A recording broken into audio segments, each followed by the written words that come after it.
الكفر قال من أنصاري إلى الله قال الحواريون نحن أنصار الله آمنا بالله واشهد بأننا مسلمون ربنا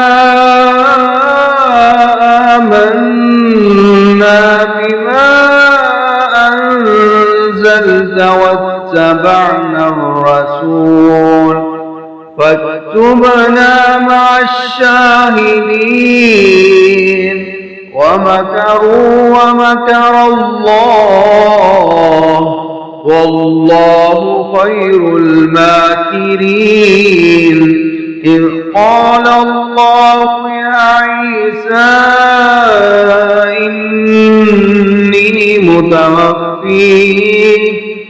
إني متوفيك ورافعك إلي ومطهرك من الذين كفروا وجاعل الذين اتبعوك فوق الذين كفروا إلى يوم القيامة ثم إلي مرجعكم فأحكم بينكم فيما كنتم فيه تختلفون فأما الذين كفروا فأعذبهم عذابا شديدا في الدنيا والآخرة وما لهم من ناصرين وأما الذين آمنوا وعملوا الصالحات فيوفيهم أجورهم والله لا يحب الظالمين ذلك نتلوه عليك من آيات والذكر الحكيم। फिर जब ईसा अलैहिस्सलाम ने उनसे कुफर महसूस किया तो उसने कहा, कौन है जो अल्लाह की तरफ मेरा मददगार है? हवारियों ने कहा, हम अल्लाह के मददगार हैं। हम अल्लाह पर ईमान लाए और गवाह हो जा कि बेशक हम फर्माबरदार हैं।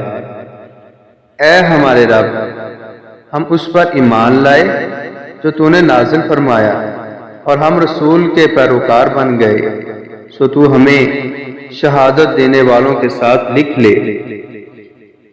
और उन्होंने खुफिया तदबीर की और अल्लाह ने भी खुफिया तदबीर की और अल्लाह सब खुफिया तदबीर करने वालों से बेहतर है।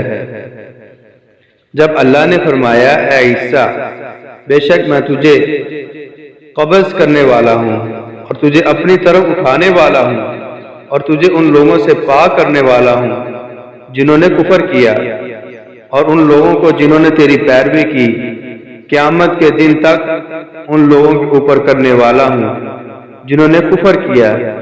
फिर मेरी ही तरफ तुम्हारा लौट कर आना है, तो मैं तुम्हारे दरमियान उस चीज के बारे में फैसला करूंगा जिसमें तुम इख्तिलाफ किया करते थे। फिर जिन लोगों ने तो कुफर किया तो मैं उन्हें दुनिया और आखिरत में अजाब दूंगा, बहुत सख्त अजाब, और कोई उनकी मदद करने वाला नहीं। और रहे वो लोग जो ईमान लाए और उन्होंने नेक अमाल किए तो वो उन्हें उनके अजर पूरे दे देगा और अल्लाह जालिमों से मोहब्बत नहीं करता। ये है जिससे हम आयात और हिकमत नसीहत में से तुझ पर पढ़े